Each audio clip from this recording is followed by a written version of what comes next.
বিসমিল্লাহির রহমানির রহিম। হে সমস্ত জগতবাসী, হে সমস্ত পরহেজগারগণ, হে সমস্ত সাধকগণ যারা আল্লাহর প্রতি সাধনা করে। আর এটাও মনে করবেন যে কোরআনের সূরা সাফফাত, সূরা ইনসিরের মধ্যে আল্লাহ তাআলা নিজেই বলেছেন, যারা আমার পথে সাধনায় আত্মনিয়োগ করে আমি তাদেরকে পরিচালনা করব। যাই হোক, অনেকে ভাববেন যে সাধনার কথা বলছে কেন, সাধনা কি? তাই বলবো সিয়াম সাধনার মাস, এখানে কিন্তু সাধনা ব্যবহার করতে হয়। যাই হোক, আজকে আপনাদের সামনে যে আলোচনাটি নিয়ে আসলাম সেই আলোচনাটি হলো, দেখুন যে এই পৃথিবীতে আল্লাহ শ্রেষ্ঠ কিতাব কোরআনকে পাঠিয়েছেন, কিন্তু এই কোরআনের মধ্যে এমন কোনো জিনিসের বাদ রাখেননি। সমস্ত গুণ ক্ষমতা এই কোরআনের মধ্যে আল্লাহ দিয়ে দিয়েছেন। তাই সেখান থেকে আমরা জীবন চলার পথ বেছে নেব, সুন্দর পথ বেছে নেব, যেই পথগুলো বেছে নিলে আমরা সুস্থ থাকবো, ভালো থাকবো এবং আল্লাহর ইবাদত করতে পারবো এবং আল্লাহকে আমরা সন্তুষ্ট করতে পারবো। তাই কোরআন থেকে স্বপ্নের ব্যাখ্যা, যেমন আমি পৃথিবীতে চলতে গেলে বহু ধরনের স্বপ্ন দেখি, কিন্তু এই স্বপ্নগুলো কিন্তু খামাখা দেখি না এবং স্বপ্ন কিন্তু এমনি এমনি দেখি না। এই স্বপ্নগুলো আল্লাহ আমাদেরকে ইঙ্গিত করে যে তোমরা এভাবে চলো, সেভাবে চলো। তাই আমরা যেন সেই স্বপ্নগুলো বুঝে চলতে পারি। তাই বিশেষ করে কোরআন থেকে স্বপ্নের ব্যাখ্যা দেওয়া হবে, যা এখানে কেউ ভুল ধরতে পারবে না, এখানে কেউ নাড়াচাড়া করতে পারবে না। দেখুন যে সূরা হামিম থেকে আমি বলবো যে কেউ যদি স্বপ্নে দেখে সূরা হামিম সেজদা বা এর কিছু অংশ পড়তেছে স্বপ্নে, তো এই বিষয়টা দেখলে আপনি ব্যাখ্যা কি বুঝবেন?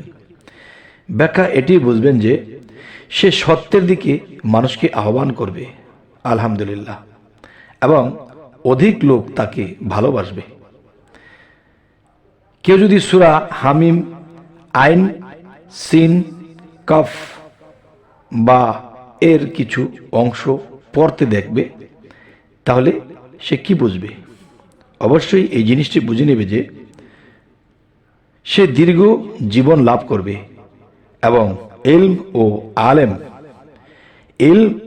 ও আলেমের দ্বারা উপকৃত হবে, আলহামদুলিল্লাহ।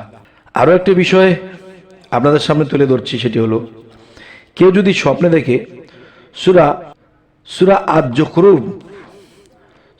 আজ-জুখরুফ বা এর কিছু অংশ পড়তে দেখলে স্বপ্নে, এটা আপনি কি বুঝবেন, কি ব্যাখ্যা করবেন?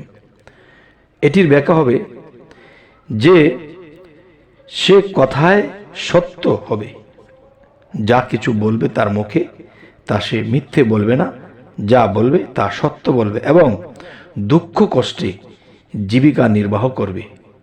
তারপরও সে মিথ্যা পরিহার করবে, সত্যকে ত্যাগ করবে না। কারণ যারা সৎ চলে, সৎ বলে, তারা কিন্তু সমাজে কষ্ট করেই চলে। মিথ্যা কথা বলতে পারে না, ভালো মন্দ খেতে পারে না, ভালো চলতে পারে না, সত্য বলে দেয়। যাই এখন দেখা যায় তার অবস্থা খুবই সংকীর্ণ হবে। কারণ একটা মানুষ যখন সর্বদিক দিয়ে সত্য হয়, তখন অনেক মানুষই তাকে দিয়ে কোনো কিছু সুবিধা করতে পারে না। সেই অসুবিধার কারণে মানুষ তাকে দূর করে, অনাদর করে, অসম্মান করে, কিন্তু আল্লাহর কাছে সে মহা পুরস্কার পাবে। যাই হোক, আজকে যে কথাগুলো আপনাদেরকে বলা হচ্ছে, এগুলো কিন্তু কোরআনের সূরা থেকে বলা হয়েছে। এগুলা কিন্তু আপনারা কখনো অমর্যাদা করবেন না। অবশ্যই এদেরকে, এই কথাগুলোকে মান দিতে হবে। আরও একটি বিষয় হলো, কেউ যদি সূরা আদ-দুখান পড়তে দেখে, এই সূরাটি পড়তে দেখলে স্বপ্নে এর ব্যাখ্যা কি করবেন? সূরা দুখানের এটা পড়তে দেখলে আপনি স্বপ্নের ব্যাখ্যা এটি করবেন যে আপনার ধন সম্পদ লাভ হবে এবং বিশ্বাসের দুর্বলতা থাকবে। যে মানুষের যে অটল বিশ্বাস থাকে, সে অটল বিশ্বাস থাকবে না, বিশ্বাসের দুর্বলতা থাকবে এবং কবর ও জাহান্নামের আযাব এবং জালিমদের প্রতাপ হতে বেঁচে থাকবে, নাউজুবিল্লাহ। যদি কেউ এটা দেখে, আর যদি কোনো ভালো মানুষ এটা দেখে, তাহলে সে যেন আল্লাহর কাছে তওবা করে, সে যেন ভালো পথে চলে। আরও একটি বিষয় হলো যে কেউ যদি স্বপ্নে দেখে সূরা আজ জাসিয়া পড়তে দেখে, তাহলে এই স্বপ্নের ব্যাখ্যা এটা কি করবেন? এটা স্বপ্নের ব্যাখ্যা হলো, যদি সে জীবিত থাকবে ততদিন মানে যতদিন সে জীবিত থাকবে ততদিন সে আল্লাহ তাআলার সম্মুখে নম্র বা বিনয়ী থাকবে এবং সে সংসার ত্যাগী হবে। যদি কেউ এই সূরাটি পড়তে স্বপ্ন দেখে, সেই সূরাটি হলো আল আহকাফ। এই সূরাটি যদি কেউ স্বপ্নে পড়তে দেখে, তাহলে ঘুম থেকে জেগে আপনি এটার কি ব্যাখ্যা করবেন? এটার ব্যাখ্যা এটাই হবে যে সে দুনিয়াতে আশ্চর্যজনক ঘটনাসমূহ দেখতে পাবে এবং মাতা পিতার অবাধ্য হবে এবং শেষ জীবনে খাঁটি ও তওবা করতে পারবে। হে সমস্ত জগতবাসী, পৃথিবীতে অনেক মানুষই কিন্তু আমরা দেখতে পাই যে প্রথম জীবনে তারা জঘন্য খারাপ থাকে, বাবা মাকে কষ্ট দেয়, মানুষকে কষ্ট দেয়, কিন্তু শেষের জীবনে সেই তওবা করে এতই ভালো হয় যে আমি এরকম অনেক লোক দেখেছি। আজকে এই স্বপ্নের ব্যাখ্যা দিতে চাই যে কোরআনের এই কথাটা আমার সাথে মিলে গেল।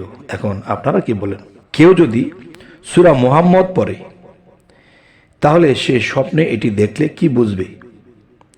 এটি বুঝবে যে উত্তম হবে এবং ফেরেশতারা সুন্দর আকৃতিতে তার নিকট আগমন করবে। সুবহানাল্লাহ, আলহামদুলিল্লাহ। আল্লাহ আমাদেরকে তৌফিক দান করলে আমরাও দেখতে পারবো। তবে হ্যাঁ, আরও একটি বিষয় বলছি, সেটি হলো কেউ যদি সূরা আল ফাতহ বা এর কিছু অংশ পড়তে দেখে, তাহলে এটি স্বপ্নে দেখলে আপনি কি ব্যাখ্যা করবেন?